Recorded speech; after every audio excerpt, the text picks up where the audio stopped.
Today we're talking about appositives, and if you want more information, just Google appositives and purdueowl.edu.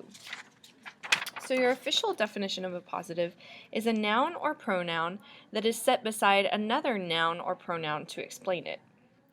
Here's an example. Your friend Bill is in trouble. Here I've underlined our appositive.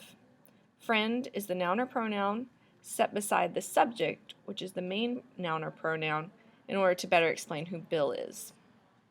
Now, we need this information in the sentence in order for it to make sense, so we do not set it apart with commas. However, a lot of times appositives are set apart with commas, as in these examples. My car, comma, a red SUV is fuel efficient. We could take out this phrase here, a red SUV, which is the appositive, and the sentence would still make sense. My car is fuel efficient. A red SUV, the appositive here, is just adding additional information, but it's not necessary in order for the sentence to make sense. Here's another example, and here you can see that instead of being in the middle of the sentence, our positive actually comes at the beginning of the sentence. An excellent NBA player, that's our appositive, comma, Michael Jordan scored 40 points in that game. Now, again, this is not essential to the meaning of the sentence, and that's why we set it off with commas. You could just say Michael Jordan scored 40 points that game, and we would probably be able to figure out that he's an excellent NBA player. So hopefully this note will help. A title or a one-word reference may not need a comma, but a longer description that can be omitted should usually be set off with commas. Okay, so again, we'll look at our examples. Sorry. My car, a red SUV, is fuel efficient. This is a longer description, and it's not necessarily necessary to the sentence.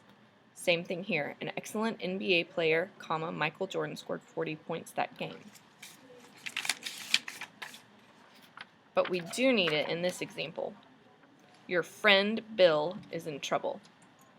Otherwise, the sentence would not make sense. We would not know what relation Bill is to you.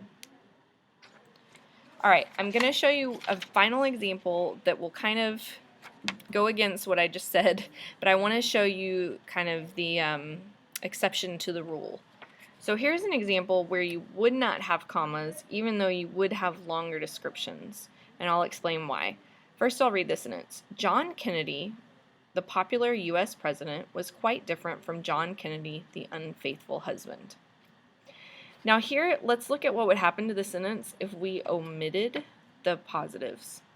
John Kennedy, let's take out the popular U.S. president and just say John Kennedy was quite different from John Kennedy. If we don't have our two appositives, the popular U.S. president and the unfaithful husband, the sentence no longer makes sense.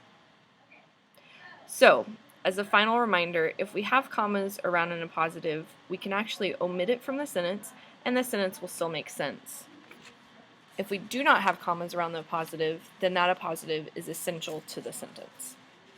Again, if you have questions, check out Appositives, purdueowl.edu, or come and see me in tutorial. You will be quizzed on this on Friday.